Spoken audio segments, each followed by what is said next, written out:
I lived on Hesley's Alley in Fieldsboro.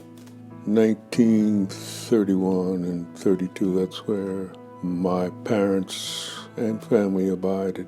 I went to the number 2 school in the year of 41, and I would be just going into the 4th grade.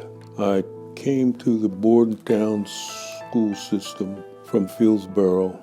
It was a segregated system. I had just come from an integrated system in Fieldsboro. It was integrated up to the 4th grade. At that point, we had to come up to this school. I was raised on Miles, well, it's Miles Alley. We refer to it as Miles Avenue. Primarily it was an Italian neighborhood. On the side of the street that we lived on, the first house were Irish, second house was black, third house was black, next house was Italian, next house was us, next house was Italian, and the last house was black. I guess you want to call it an integrated neighborhood. And we always got along good with everybody down there. I mean, there was, amongst us kids, there wasn't too much of a problem. To my knowledge, he opened Here comes the beef. What's that young blood? How you doing? Just let Johnson them do it now, behind the back, and yeah.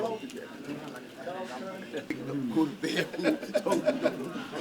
I gotta have all you guys.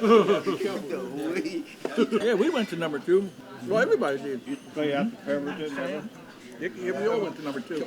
I know I went up there till 5th grade. It must have been 1940 to 1948. Somewhere in there. I started in 1945. September 1936. Yeah, okay.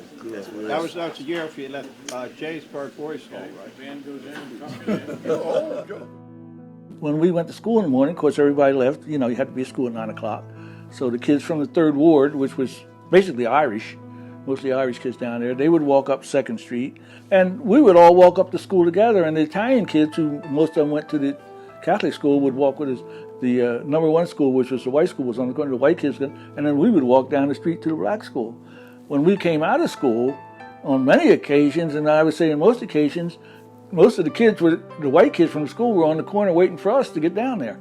I mean, there was institutionalized segregation back in those days with a lot of things. As far as us kids go, it wasn't that effective. Back in those days, I don't know whether you remember, the movie was segregated. Blacks had to sit upstairs. My friends, Jim McDonald, Dino Lantanelli, Sam Jingle, Ferguson, and the guy, they would go to the movies, and next thing you see them coming up the stairs, and they'd be sitting upstairs with all the black folk. And the guy, and yeah, they always sat with us. And then Lippincott, who was like the usher there, well, if he saw them up there, he'd come up and run them down with us. When he'd come up, they would all duck down. 4 classrooms. 4 classrooms, hallway, drinking fountain in the hallway, bathrooms, and coat room. You know, hey, we had what we needed, and most of us came out to be productive students. I don't know whether I'm all right or not, but I follow instructions. They had a nice brick heated school, and you know, with the nice heaters and everything, and vents and all that. And we had a coal burning thing, which a couple of the older guys who didn't do much had to go down and fire up the furnace all the time. So you know, it wasn't like it was run down. It was nice, but it was number 2 school. And in many ways, it was number 2. Athletic facilities, we had a softball, a soccer ball, some bats, and that was it. And then we had a basketball. The white kids went to the junior high. They had basketball because they had the gymnasium and everything at the high school.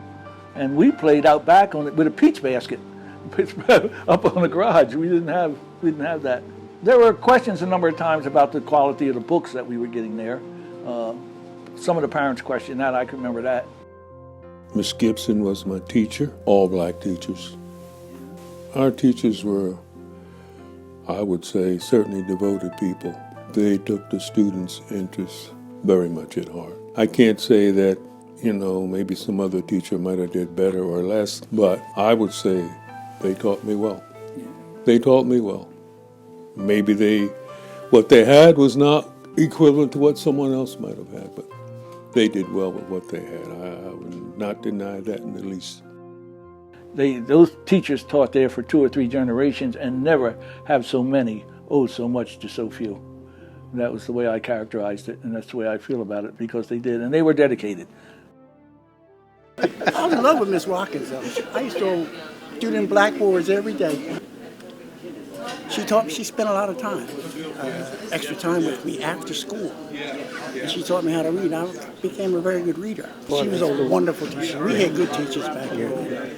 Miss Watkins, Miss Gibson, Miss Kershaw. I think you'll get the same opinion of everybody here, because Miss Watkins also taught my father. Those teachers that taught there taught for I don't know how many generations. And that was all that we had. That was all that we had. You mean our teachers? Our teachers. Our teachers. They were all that we had. It was four-room school. Kindergarten and first grade, second, third grade, fourth and fifth grade, and then sixth grade was Mr. Huffington, who was the principal. He had sixth, seventh, and eighth. When you went to sixth grade, you had 3 years of the same stuff. So you were in sixth grade, but the curriculum was the same for the sixth, seventh, and eighth graders. When I went to junior high school, I was the best in the class in algebra, because I had had algebra for 3 years. Number 2 school was, I would have to say, was a real experience, because it was, you know, education-wise, it was all right.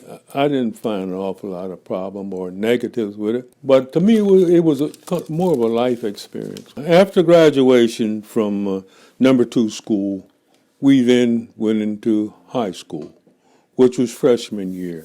The high school had been integrated previous to us. Yeah, there were blacks which had gone to high school. The freshman year, I found that some of the preparations that we had were not equivalent to what we might have needed for going into high school. So this made, as a result, we had to put forth more effort. For us, back in those days, education was not as important as it is today.